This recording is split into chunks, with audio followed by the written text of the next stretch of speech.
Hi everybody, it's me Tara. I was going to do a whole video with my hair, my makeup done, wearing something cute, and then reality slapped me in the face and I realized that I am a mom and I don't have time for that. Not today anyways, today's therapy day. So, you get this. You're welcome. Anyways, so today we're going to talk about what to expect during your first initial autism evaluation. A lot of the time, I mean, at least for me, I was very nervous. I was worried I wasn't going to remember what I was going to say. I was worried that Ronnie wasn't going to perform and that they were going to accidentally diagnose him with autism. I was in very deep denial back then. I've gotten way better since then, but you fear stuff like that. You worry about if they're going to hate it, if you're going to hate it, what's going to happen. So today I'm going to tell you what happened during our process, and you'll find that a lot of processes are the same, or at least very similar, and sometimes they're not. Basically, what I want you to remember is that the child doesn't really know that they're being evaluated. Most of the time, the children think, cool, I get to play with these new toys, and this lady's going to ask me some questions, and I'm either going to understand them or I'm not going to understand them. But overall, they're going to have a good time. And they might get frustrated, but that's kind of life, you know? The kids are going to get frustrated doing the same things there that they might be getting frustrated at home. So, we got our diagnosis at the developmental center in St. Louis called Knights of Columbus. We first things first, when you are going to ask questions, you need to write them down. And my number one question advice to you is ask how much it's going to cost and ask if it's covered under your insurance. We were not told that our insurance didn't cover because I did not ask if they were going to be covered. So that was a hefty bill that we got. But my fault, I did not ask. Always, always, always ask if it's going to be covered under your insurance because that whole process is very expensive. So it's not going to deter you from getting that diagnosis, but it might make you wait a little bit until you can gather up some money in order to do so.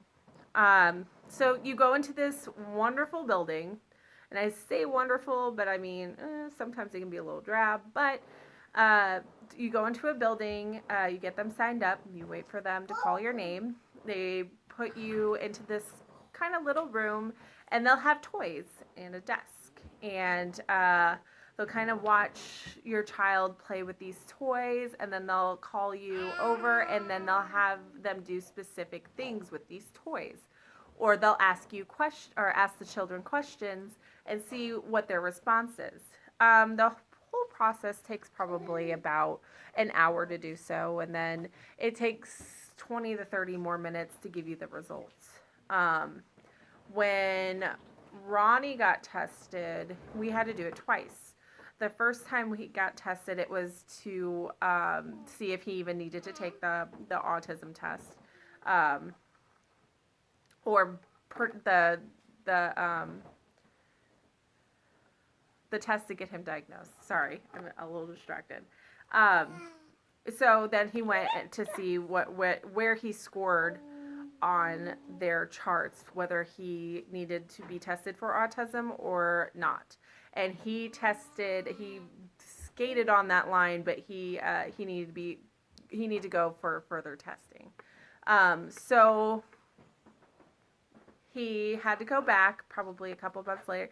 And keep in mind, you'll be put on these waiting lists. We waited almost a year for Ronnie to even be seen to take the very first test.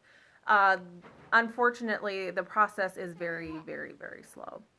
And the reason for that is there's just not a lot of places that do those testings.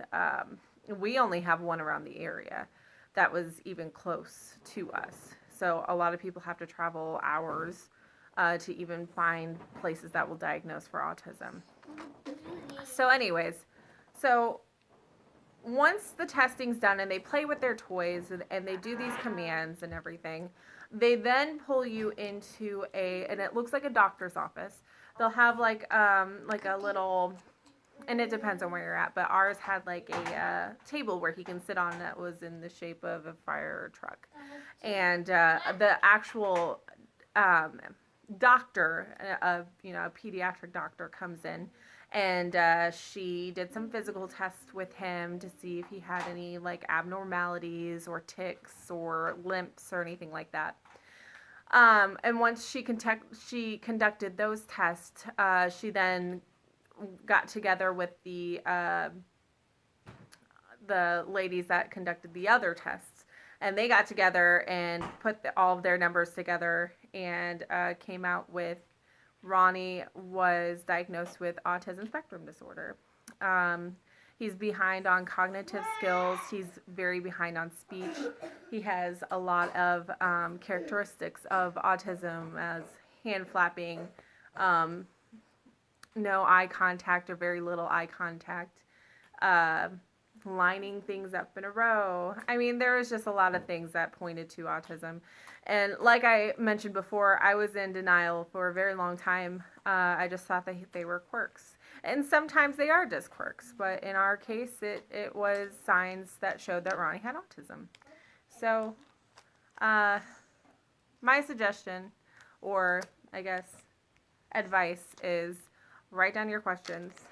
You're not going to remember at that time. They will give you a number to call back if you have any questions. It's easier to write them down and ask there so that you can remember what they're saying. Also, write down what they're saying, because sometimes you'll try to remember what they say about certain things because you want to relate it to, family or friends or even teachers, and they'll have it written down for you, but sometimes there are specific things that you want to remember. So write down what they're saying. If you want to get a second opinion, get a second opinion. There's always that off chance that, not that they're wrong, but that you feel differently, and that's okay too. It's your child, your choice. So do what you got to do. But that was our experience with Ronnie being tested with autism. Looking back at it now, it wasn't a big deal for him to get tested, but the unknown is always scary. So it's always nice to have somebody to tell you what their experiences were and what to expect and everything. So thank you so much for sitting with me while I spout out on this stuff. Sorry about the children and the craziness, but hey, that's life as a mom, and can't really escape it. I have to go because the kids are climbing on the counter now, but thank you.